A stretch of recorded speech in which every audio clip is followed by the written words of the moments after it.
The opening section of Metroid Prime, in my eyes, is near gaming perfection.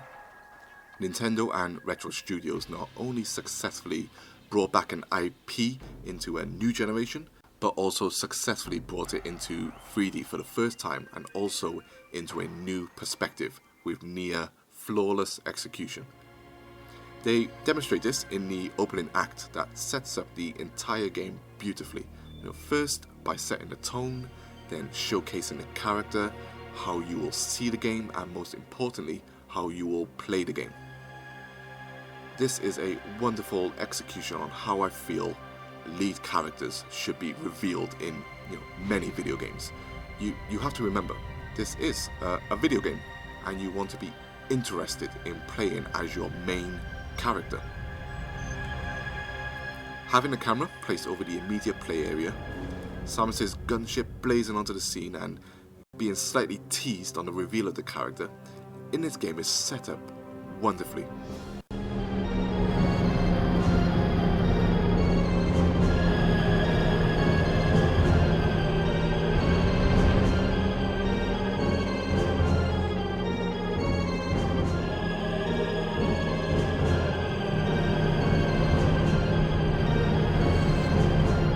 Then those few seconds of excitement and suspense are rewarded by a stylish reveal of Samus Aran emerging out of the ship's hatch, looking glorious in all her shining armor, then somersaulting, like the badass she is.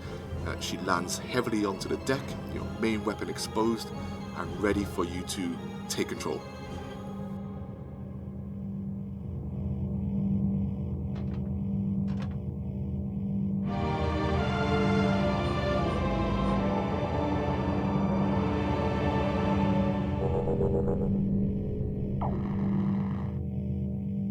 And because of this entrance, dressed up in wonder, suspense, excitement, and with the cool meter ticked, you cannot wait to control this character. Many other games fail so badly at this. The urge to want to play as the main character should be essential to most video games. Even in the vacuum of space, Retro and Nintendo let you play around. This is a video game after all. If you look up, you'll see all those small to large asteroids from the intro flying over the space station as well as colliding into it. The first thing you try to do is shoot them yourself, and guess what? They explode into smaller pieces. Absolutely awesome touch. The type of attention to detail that I like to see in games if such things are presented to you. The game immediately introduces you to its camera and general movement controls, which are slow but very refined. You immediately get the sense that you're playing within a heavy suit of armor, something that the developers not only wanted you to remember, but want you to feel. You are Samus Aran, after all, and in the space of a few minutes, you know it. This is when Retro Studios show off how important and integral the environments are in this game, and once again, they set it up perfectly.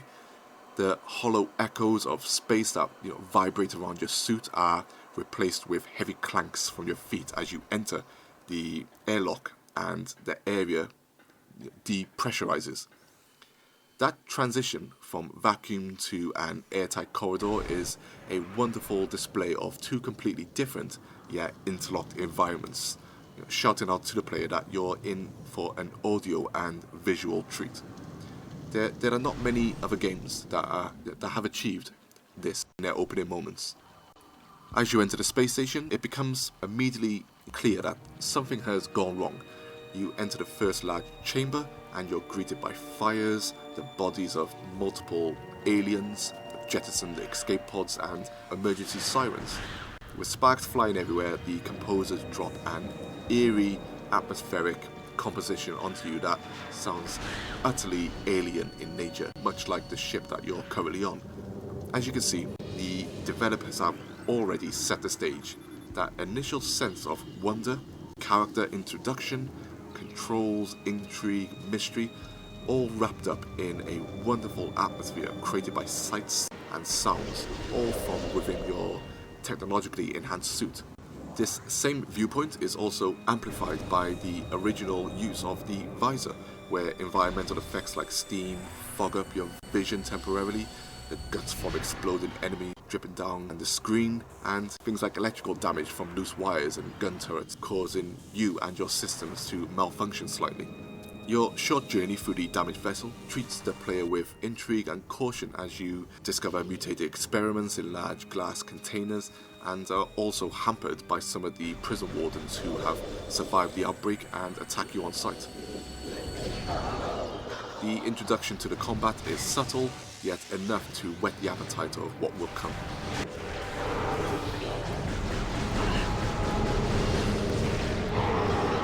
You're eventually led to the game's first boss, which is a very much alive and kicking version of one of the dead giant creatures that you have seen scattered across the ship.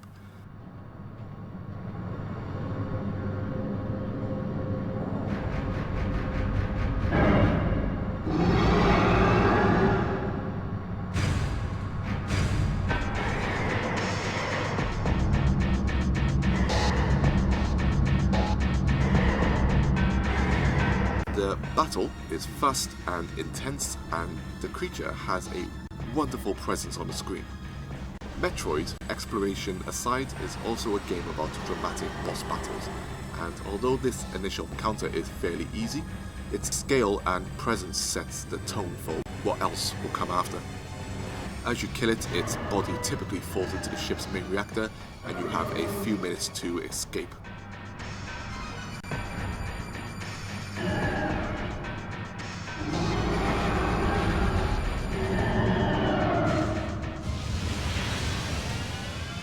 Evacuate immediately.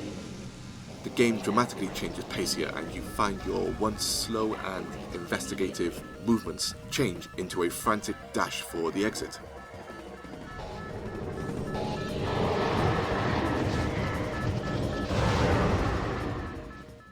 During this escape, you can turn into your morph ball as you roll down steep ventilation shafts filled with tiny scurrying creatures, and eventually you come across Ridley, a giant dragon-like creature who is a returning antagonist to the series. He destroys the station even more for whatever motives.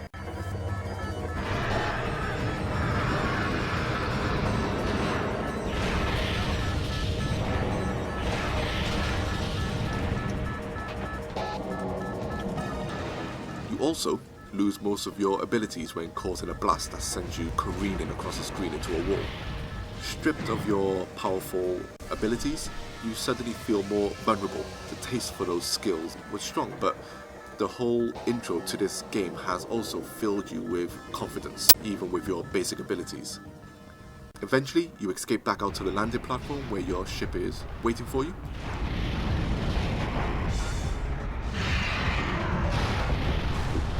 You quickly jump into it and escape just in the nick of time as the space station erupts, whilst you also try to chase after Ridley, your new motivation for moving forward. This initial act is hard not to be impressed with. Everything about it makes the player interested. Even for those who aren't interested in the slower, more investigative nature of the game, the developers have ensured that the game can be played how you want.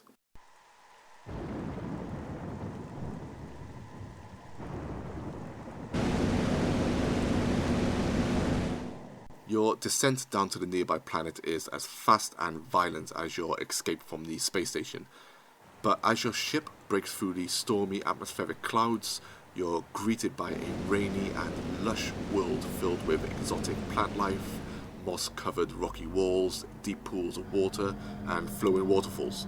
A soft yet adventurous soundtrack starts playing as the ship lands. You're already setting a completely different tone to what you just experienced. Samus exits the ship, and you stand on top of it looking at your new environment in wonder and caution, but still filled with a new sense of adventure upon this alien world. Looking around, just as you did when you first exited your ship on the space station, you find that the world around you is alive and full of detail, a stark contrast compared to what came just moments before. The pouring rain lightly drops onto your visor as you face forwards, but look up to the sky and your visor gets covered in even more rain. Once again, a wonderful little detail that this game is rife with. And this is where Metroid Prime really starts.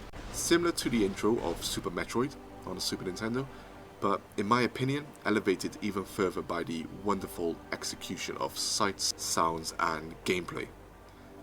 Metroid Prime for me is how most video games should start, and in my eyes is as close to intro perfection as you can get in this medium.